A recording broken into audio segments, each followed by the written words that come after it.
Hey, so I want to do a quick video on ways that companies can help with the Black Lives Matter movement that we're experiencing today. As of late, I've noticed a lot of organizations, companies have been dumping a lot of money into other nonprofit organizations that say that they are, going to help blacks and minorities get some kind of equity, if you will, in corporate. A lot of times, when I see that, I see that as very disingenuous, to be honest with you, as do a lot of people in the black community. We see that because you dump that money over there, and they're in these organizations, most of whom most people don't even know about.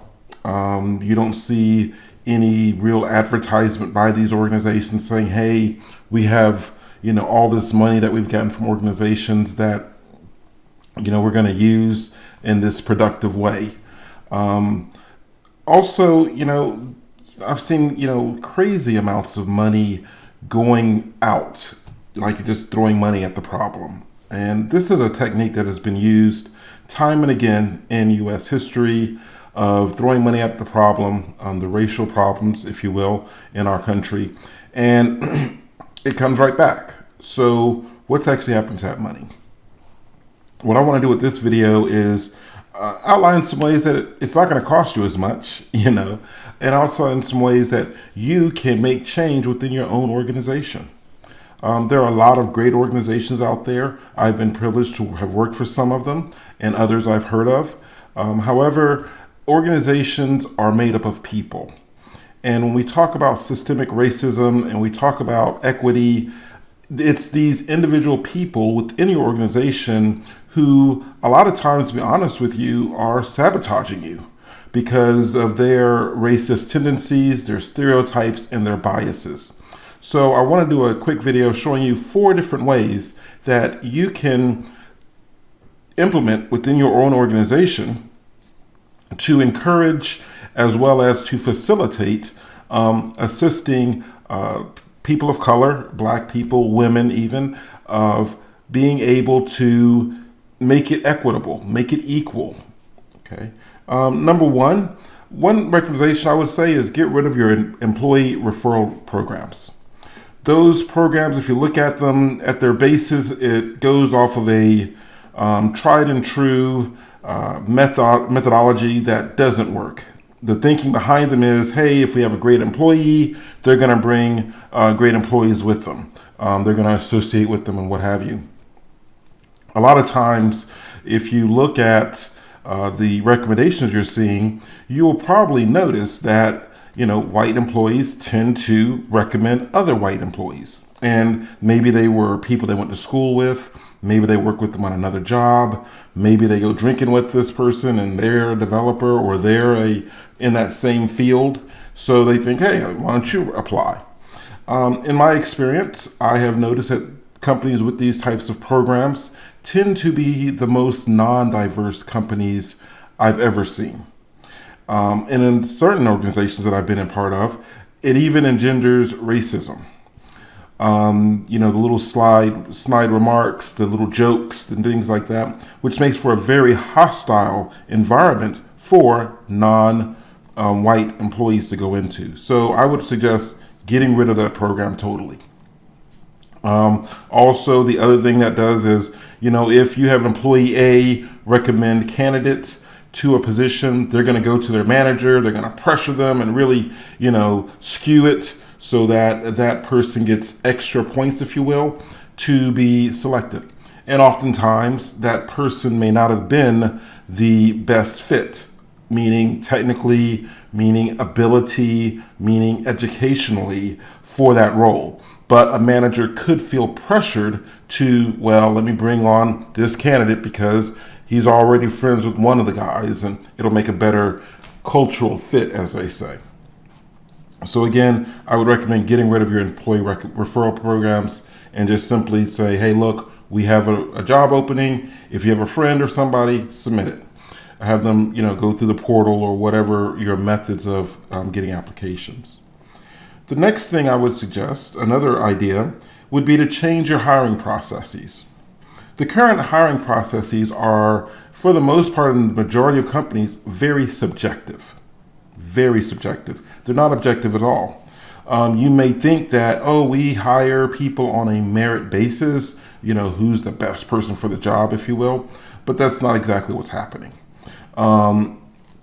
There's been reports on LinkedIn and other places where it shows recruiters, are coming out and saying, hey, here's some things we're hearing from hiring managers that are very biased, discriminatory, racist, even sexist comments about the type of people they want to bring in.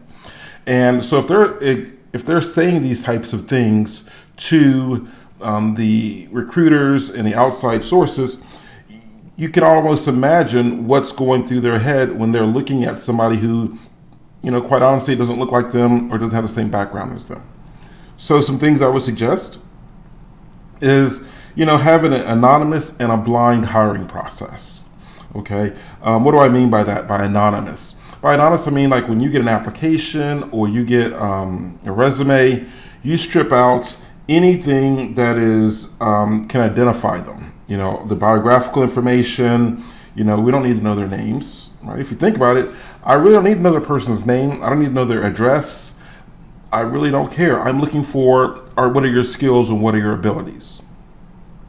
And I can only do that if it's anonymous. Other things that I would take out that could be identifying information is strip out the name of the schools that they attended. At the end of the day, do I really care if somebody went to Harvard or Yale or if they went to the community college or if they went to an HBCU, right? They all have as long as they have the degree and they have the coursework, if you will, that's all I care about. If I'm going to be totally neutral and fair about that. Also, we know that depending on certain schools that are listed, that could identify them. So, for instance, if you saw, they went to blank blank women's college, or if they went to an HBCU, automatically some of your hiring managers could say, oh, don't want that person, not even talking to them. Even though they may have the right degree, they've done the coursework, everything, but already they put a block on that candidate. Other things, anything about their gender.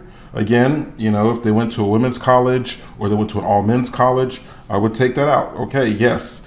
I would replace that with something like says, yes, they went to college, they got this type of degree, and they did these types of projects. That's it. Nice and anonymous. Other things, anything about the race. So if they went to an HBCU especially, I would take out that. Just say, hey, like I said before about the women and the men's colleges, they went to college, they got a degree. This is what their degree was in, this is what their coursework was, and this is what their grades look like. Period. The hiring manager really doesn't need to know that information. Next, at this stage, there would not be any in-person or video interviews. Again, the hiring manager should receive a listing or a stack of anonymized data, resumes, that they can look through and they can say, okay, based on what I'm seeing here, these are the people I want, these are the people I don't want. And then I would have them rank them, okay? I don't need to see you, I don't need to talk to you, I don't need to know your information to make that type of decision, okay? So at the end, they should be able to rate each of the resumes that they received, right? From on a scale of 1 to 5 or 1 to 10, whatever it may be. And then whatever your policy is, you might say, okay, we'll bring in the top 5 or the top 3 candidates for interviews. At this point, they can come in, they would have their in-person interview. And again, the manager is to submit only a number recommendation for them. Okay, so there's a ranking that they did with the anonymized information, and then there's a second ranking of the person in person. If there is a candidate that rises or falls, so for instance, let's say you had a candidate, they came in there and they had a 5, the highest rating is a 5, they had a 5. And then that was on the anonymized data. But then for the in-person, the hiring manager gives them a 2. That's a big difference. How did you go from 5 from when you didn't know anything about the person to a 2? That's 3 points down that you dropped them from. So you must provide a written justification for why you did that. Okay. of why that change was there. Okay. Next, for those types of things, I would have situations, I would have a diverse group of what I would call the hiring committee. They would then receive the data. The interview could be recorded, and they get to go through and see, okay, we saw that you gave them a 5, we see a 2, we're looking over the notes that you took, we're looking at the video, we're saying, does it jive? Did you just mark them down because you saw that they were black, or that they were a woman, or that they were LGBTQ? Okay, it doesn't match. How do you rate them high in one area and low in another area? Not saying it can't happen, because with justified reasons, but still, you're trying to be a company that is saying, hey, look, we are fair, and we're going to question the hires that we make. And if we are going to do that, that means we're going to have to be actively a part of this process of hiring. We can't just leave it to a hiring manager alone to do, because we're looking at this from an image brand perspective. If we're saying that we are open and we want to advance people and give them opportunities, we need to make sure that all of our organization is lining up on that. I think you might find some issues with that, in that you will get pushback. People who do know that they are not honest, if you will, with their hiring decisions, they're going to probably push back on this the most. And that gives you a clue as to possible people that are not on market, if you will, or on brand with you all. But again, they cannot, have that decision all by themselves. The next suggestion is, I would suggest partnering with an HBCU. Set up a on-campus or even online career center for the HBCU. And what would this place do? This could be either on-site, meaning in a building or a room, where you could have representatives from your company, specifically maybe HR, that would be there. And they would kind of be like the recruiting team. And what would they do there? Their whole job, their whole purpose would be to make sure that the graduates coming out of HBCU can compete competitively in your hiring process. What does this mean? They can provide course choosing type functionality. In other words, a student can come in, they can go over their transcript, get to know that person a little bit, and then recommend, for that type of position, we would think, I would think that you would need, or I would not think, or I would know, historically people in that type of role have taken these types of courses, have done this type of coursework. So that then the student can basically get almost a roadmap of things that they should be taking. So they're not taking the wrong courses or, ducking out of the harder courses, if that's a requirement for your organization.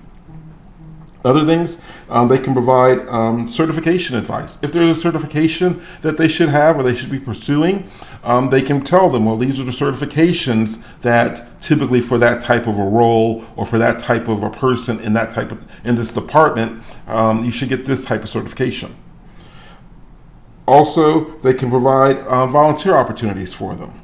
Meaning, hey, your organization may be having an event that they are hosting and are looking for some volunteers, or maybe the counselor, if you will, can advise them that, hey, most of the people that get hired in this role have worked on a open source project, or have worked in social areas, or these other areas.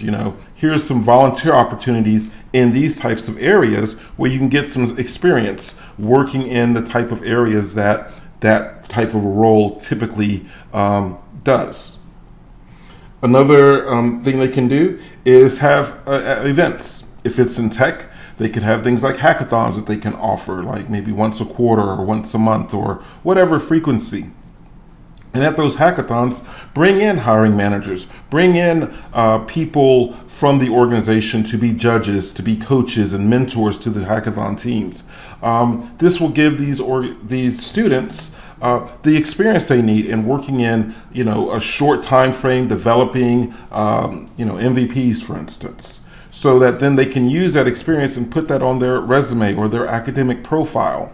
So again, having that experience so that when they do go for those jobs, they are, looking on par, if you will, at least with regular or other candidates that are there.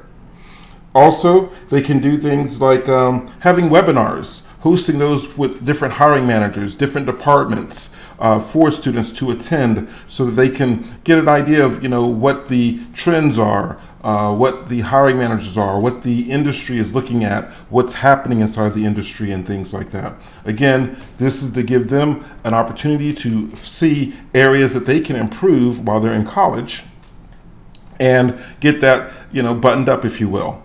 Also, it gives a chance for them to see what the different departments do in your organization. This way they can have a meaningful conversation when they get to the in-person interview stage of your hiring process.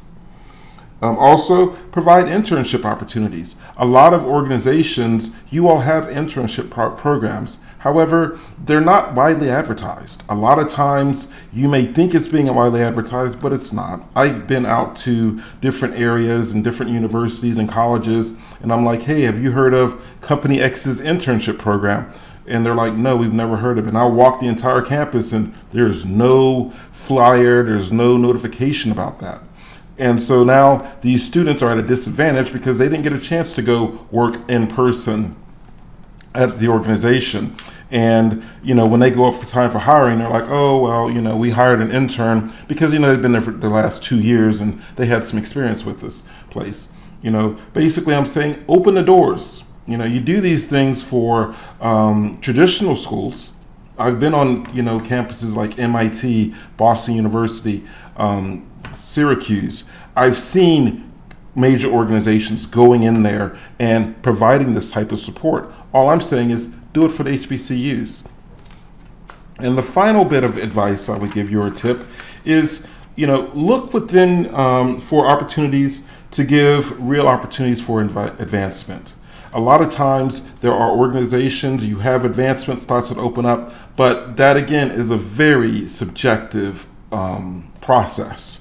I would recommend perhaps even employing the same tactics I recommended earlier for hiring. Anonymize it, do the points in the ranking system, have the boards to verify that there's no funny business going on, those types of events and those types of things. This way you can make sure that when you promote people or even give them a raise or what have you, you're giving it to the people that deserve it, the people who have done the work. And also by doing it anonymously, that's going to force you to level the playing field, right? You're going to put out, here's how you're going to be ranked. Here are the criteria we're looking for, so that now everybody has a fair shot. We don't have the possibility of a manager giving more information to one person or one group of people and not the other people. We're spreading it out. We're making sure it's equal. Well, that's all my 4 tips. Number 1, get rid of your employee referral programs. Number 2, change your hiring processes. Number 3, partner with HBCUs and provide like a career center for students. And number 5, when it comes to advancements, almost employing the same tactics as you would for a new position or a new hire. A lot of organizations, y'all are donating millions, tens, hundreds of millions of dollars to these organizations where, to be quite honest with you, that money goes out into the ether. Who knows what happens to it? And we end up coming back to the same place all the time. These ideas are revolutionary, you might think, but again, we're doing the same things by just throwing money at the problem and it's not fixing it. So maybe it's time that we evolve that thinking and take ownership of it of ourselves and start really, tackling this as an organization and all. As always, if you have any questions, my details are on my profile. Feel free to reach out. I'm glad to help in any way. Take care and thank you for listening.